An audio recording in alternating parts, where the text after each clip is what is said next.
नमस्कार भाइयों, कैसे हैं आप लोग। उम्मीद करता हूं अच्छे ही होंगे। आज का ये वीडियो बहुत ही ज्यादा महत्वपूर्ण है। बहुत से चिकित्सक कहते हैं कि हस्त मैथुन नॉर्मल है। ऐसा वो क्यों कहते हैं, सब कुछ आज इस वीडियो में पता चलेगा। क्योंकि बहुत से हमारे भाई हैं जिनका जब वो ऐसी बातें सुनते हैं ना, तो उनका मन बदलने लगता है। वो फिर ब्रह्मचर्य के रास्ते से हटने लगते हैं, क्योंकि कुछ ऐसे प्रूफ दे दिए जाते हैं कि ये स्ट्रेस फ्री है। हाँ, ये भी बताया जाता है कि भाई ये स्ट्रेस फ्री है। रात में अगर आप इसको करके सो जाते हो तो इससे आपको बहुत अच्छी नींद आती है। तो बहुत सी चीजें, वीर्य रोज बनता है क्या, महीने में एक बार हिला सकते हैं, हमारे भाइयों के प्रश्न होते हैं। बहुत सी बातें, इस बहुत सी डाउट आज क्लियर होने वाले हैं। ठीक है, तो पूरा वीडियो जरा ध्यान से देखना मेरे भाई। अगर जल्दी में हो तो बाद में देख लेना इस वीडियो को, लेकिन पूरा देखना, डाउट क्लियर हो जाएंगे, फिर ब्रह्मचर्य में कोई रुकावट नहीं आने वाली। समझ में आ रही है बात? तो पूरा ध्यान से देखना भाई। चलिए शुरू करते हैं। अब जरा इस वीडियो को ध्यान से देखिए। मास्टरबेशन हस्त मैथुन कितने दिन में करना चाहिए? तो मैं जो सलाह देता हूँ, वैसे तो आप डेली भी कर रहे हैं और आपको कोई प्रॉब्लम नहीं हो रही, ठीक है, तो आप डेली भी कर सकते हैं। पर मैं जो सलाह देता हूँ वो ये देता हूँ कि आप कम से कम 1 या 2 दिन का गैप इसमें करें। इसमें गैप करने से एक तो आप एडिक्शन से आपने इस वीडियो में क्या बताया गया, तो इस तरीके की कुछ बातें बताई जा रही है। ये भाई ये कह रहे हैं कि जो है हर 2-2 दिन का गैप रख के जो है मास्टरबेशन करेंगे तो आपको लत नहीं लगेगी। अब मेरी बात को ध्यान से समझना मेरे भाई, मन के खेल को समझो। ठीक है, अब इन्होंने तो कह दिया 2-2 दिन की लत। अब इनको अगर जितने भी युवाओं ने सुना होगा वो यही करेंगे, हर 2-2 दिन में ये करने का प्रयास करेंगे, और वो कब 2 दिन डेली रूटीन में बदल जाएगा पता भी नहीं चलेगा। मेरे भाई सबसे पहले ध्यान बात को समझना, जहां से साइंस की थ्योरी वगैरह ये जो बताते हैं, मेडिकल बताता है, ये जहां पर खत्म होती है ना, वहां से हमारे ग्रंथों की शुरुआत होती है, ग्रंथों का रहस्य की शुरुआत होती है। ये लोग बस वहीं तक समझें इस चीज को, या फिर ये सच जानते भी हैं, सच को बताना नहीं चाहते।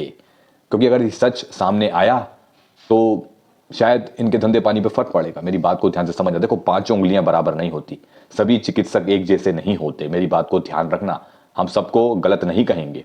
कुछ ऐसे हैं, 60 से 70% ऐसे मिलेंगे जो गलत आपको राय देंगे। ठीक है, क्योंकि इससे काफी फर्क पड़ेगा मेरे भाई। जो वीर्य रक्षा कर लेता है ना, उसका मानसिक विकास होता है, शारीरिक विकास होता है, बीमारियां तक उससे दूर हो जाती हैं। अगर उस व्यक्ति को अगर बीमारी लग भी जाए ना, ब्रह्मचर्य पालन करने वाले को, तो अपने आप उसकी बीमारी ठीक हो सकती है। इतनी जान आ जाती है शरीर के अंदर, रोग प्रतिरोधक क्षमता उसकी बढ़ जाती है। वो एक अलग आयाम में होता है, क्योंकि वो बहुत सारी दिनचर्या बना रहा है। वो योग प्राणायाम करता है, एक्सरसाइज करता है, अपने लक्ष्य पे फोकस करता है। ऐसा व्यक्ति अगर भारत का हर युवा ब्रह्मचर्य की ओर बढ़ने लगे, पालन करे ना, 25 वर्ष तक या 30 वर्ष तक भी अच्छे से पालन करे ना, तो ऐसा समय आ जाएगा बिल्कुल कि कोई भी बिल्कुल बिल्कुल बीमार ना पड़े, या कोई भी ऐसी खतरनाक बीमारी में, मतलब बीमार वो पड़ सकता है, लेकिन खतरनाक बीमारी अगर उसको भी हो जाए ना, तो भी वो उसका सामना डट के कर लेगा। वो वीर्य इतनी ज्यादा ताकत उसके अंदर देता है। तो आप खुद सोचो मेरे भाई, खुद सोच के देखो, वो वीर्य की एक बूंद हमारे जैसा जीवन खड़ा कर देती है। अगर आपको मेरी बात गलत लगे, सोच के देखो, वीर्य की एक बूंद जो अभी आपके अंदर बन रही है, वो हमारे जैसा जीवन खड़ा कर देती है। तो क्या वो कोई सामान्य चीज हुई? सोच कर देखो। ये बताया जाता है कि ये रोज बनता है, इसको रोज निकालो। रोज निकालते रहो, ये डेली बनता है। जैसे कि आज मैं बैठा हूं, मैंने आज से 40 दिन पहले जो खाना खाया, उसका वीर्य आज बनेगा। हम खाना डेली खाते हैं ना, तो उसी हिसाब से 40 दिन पकड़ना पड़ते हैं, समझे? जैसे अभी तो अभी वीर्य बन रहा है। अब जो व्यक्ति रोज हस्त मैथुन करेगा, ठीक है, रोज करेगा, तो उसके वीर्य में गाढ़ापन खत्म हो जाएगा, पानी निकलेगा सिर्फ, नस नाड़ियां पूरी ढीली हो जाएंगी। और ये बहुत से भाइयों के साथ हो रहा है, क्योंकि जब आप रोज करेंगे तो वो जो है नस नाड़ी पूरी ढीली हो जाती है, वीर्य में जो है स्पर्म काउंट भी कम हो जाता है, गाढ़ा नहीं रहता वो मक्खन की तरह। मेरी बात को समझना ध्यान से। तो जो ये ऐसा कहते हैं कि हर 2-2 दिन में करो, तो मेरे भाई ये 2-2 दिन के चक्कर में आप बस पूरी तरीके से अंदर खोखले हो जाओगे। फिर आगे जो आपको परेशानी आएंगी, आप डॉक्टर के पास जाओगे, और फिर बात समझ में आ रही है मेरे भाई? एक कटु सत्य बताता हूं आप लोगों को। वकील कभी नहीं चाहेगा कि इस दुनिया में सब खुश रहें, अच्छे से रहें, किसी को कोई ये फालतू के इधर उधर के केस में ना पड़े। वो वकील हमेशा यही चाहेगा कि दुनिया में जितने भी लोग हैं सब उलझे रहें, आपस में लड़ाई झगड़ा होता रहे, ताकि ऐसे नए नए केस बनते रहें और अदालत में वो केस बताते रहे। इसी से उनका धंधा चलता है। मेरी बात को समझ रहे हो? कोई भी डॉक्टर ये नहीं चाहेगा कि दुनिया का हर व्यक्ति ठीक हो जाए। मेरी बात को समझ जाइए, बहुत एक कटु सत्य है जो मैं आपको बोल रहा हूं। कोई नहीं चाहेगा कि सब स्वस्थ हो जाए, फिर उनका जीवन यापन कैसे चलेगा? देखो, डॉक्टर भगवान है मेरे भाई। आज के टाइम में बहुत सी ऐसी चीजें साइंस ने आज कर दिखाई, मेडिकल ने। आज कोई भी बीमारी होती है, हम गोली दवा लेके तुरंत ठीक हो जाते हैं।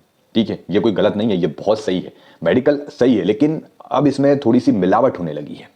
मेरी बात को समझ रहे हो? कुछ लोग इसका गलत फायदा उठा रहे हैं, गलत ज्ञान लोगों को दे रहे हैं, जिससे लोग राह भटक जाते हैं और जो है उनकी बर्बादी शुरू हो जाती है। मेरी बात को ध्यान से समझ रहे हो? मेडिकल या डॉक्टर सब एक पांचों उंगलियां बराबर नहीं होती, बस एक साजिश है, जैसे कि पहले से ही साजिश चली आई है। बहुत से ऐसे रहस्य को दफन कर दिया गया मिट्टी में। ब्रह्मचर्य शिक्षा के साथ छेड़छाड़ हुई, ABCD की शुरुआत हो गई, ब्रह्मचर्य शिक्षा के बारे में नहीं बताया जाता, ब्रह्मचर्य शिक्षा को गाड़ दिया गया। छेड़छाड़ बहुत हुई है, हम तो पैदा नहीं हुए थे, हमारे परदादा दादा पैदा नहीं हुए थे, उससे पहले का इतिहास है भाई। मेरी बात को समझ रहे हो? तो देखो, बहुत से जो कहते हैं चिकित्सक कि भाई आप डेली जो है कर सकते हो, हर 2 दिन में कर सकते हो, इससे आप स्ट्रेस फ्री हो जाओगे। स्ट्रेस फ्री नहीं हो जाओगे, आप एक दलदल में फंस जाओगे। बहुत से भाई कहते हैं भाई दिन भर काम करते हैं, चिड़चिड़ेपन में रहते हैं, रात में वही एक सुकून मिलता है, देख लेते हैं और उसके बाद स्क्रॉलिंग कर करके उसके बाद ये चीज़ मास्टरबेशन कर लेते हैं, उसके बाद नींद अच्छी आती है। अब आप खुद सोचो, जब आप ये चीज़ कर लेते हो तो आप कितने ज़्यादा थक जाते हो, आपको तुरंत नींद आने लगती है। मेरी बात को ध्यान से समझना, आपको तुरंत नींद आने लगती है क्योंकि आप थक चुके हो। अब सोचो, बात यह है कि आपने उस ऊर्जा का इस्तेमाल कैसे किया। जिस तरीके से आप उस अपनी ऊर्जा को निकाल रहे हो मास्टरबेशन करके, वो तरीका गलत है। उस ऊर्जा को दूसरे तरीके से खपाना सीखो, यही हमारे ग्रंथों में बताया है। उस ऊर्जा को रूपांतरित करो, उस ऊर्जा को वेस्ट मत करो, क्योंकि वो ऊर्जा बहुत ही ज्यादा पावरफुल है। उस ऊर्जा को अपने लक्ष्य में लगाओ, ना कि नालियों में बहाओ। मेरी बात को ध्यान से समझ रहे हो भाई? तो ये आप पे डिपेंड करता है। अब आपने थक गए तो स्वाभाविक है नींद तो आएगी। आप दिन भर मेहनत करोगे, जी तोड़ मेहनत करोगे, अपने लक्ष्य पे काम करोगे, रात में जब सोने जाओगे आपको तुरंत नींद आ जाएगी। समझ रहे हैं बात को? तो जब आप ये चीज़ करते हो तो थक जाते हो, कमजोरी आ जाती है। आप रोज 1 हफ्ते से रनिंग कर रहे हो, आपने हस्तमैथुन कर लिया, आप अगले दिन दौड़ के देखना, आप बराबर नहीं दौड़ पाओगे, थकावट जल्दी लगेगी। मेरी बात को समझ रहे हो? आप खुद अनुभव करके देख सकते हो मेरे भाई, अगर आपको मेरी बात झूठ लगती है तो, इतना बोलते हुए भी। तो ये सब बस मैं यही कहना चाहूंगा, इस भ्रम में मत फंसो, खुद अनुभव करके देखो, वीर्य रक्षा करो, ब्रह्मचर्य का पालन करो, अपनी वो ऊर्जा एक लक्ष्य में लगाओ, आपको खुद फर्क दिखेगा।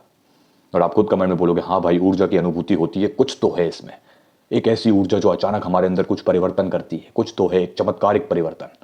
मेरी बात समझ में आ रही है? तो बस ये एक जाल है जिसमें आज बहुत से युवा भाई फंसे हुए हैं, ब्रह्मचर्य का मजाक बनाते हैं, कहते हैं अरे तू तो सन्यासी बन जा। सन्यासी नहीं बनना है, बात सिर्फ ये है उस ऊर्जा का सही इस्तेमाल करो, मुट्ठल मत बनो। और जब शादी करो तो एक हमारे उसमें ग्रंथ में भी लिखा हुआ है, जो ब्रह्मचर्य का पालन करता है उसके बाद जो शादी करता है उसके घर में फिर जो वो क्रिया करता है तो उसके घर में एक दिव्य आत्मा जन्म लेती है। आपकी औलाद भी आपकी तरफ फौलाद बनेगी। फौलाद चाहिए ना अपने आप को, आपको जो अपने आप को फौलाद बनाओ और अपनी औलाद को भी फौलाद बनाओ। यही चाहते हो ना कि दर दर भटकना चाहते हो गोली दवाओं के लिए, मर्दाना गोली दवाओं के लिए? मेरे भाई ये मैं सच्चाई आपको बता रहा हूँ इस वीडियो में, ठीक है? और शायद ही कोई इस तरीके से इस पे यूट्यूब पे आके बोलेगा। मेरी बात को समझना ध्यान से, इसलिए इसको स्वीकार कर लो, ठीक है? और अच्छे से ब्रह्मचर्य का पालन करो मेरे भाई, किसी की बातों में मत आओ, मैं आपके साथ बैठा हुआ हूँ, ठीक है? तो फटाफट हमारे ये जो हमारा अभी चैलेंज चल रहा है 100 डेज ब्रह्मचर्य चैलेंज, इसमें जुड़ो और खुद अनुभव करो मेरे भाई, ठीक है? चलिए फिर मिलते हैं अगले वीडियो में, धन्यवाद।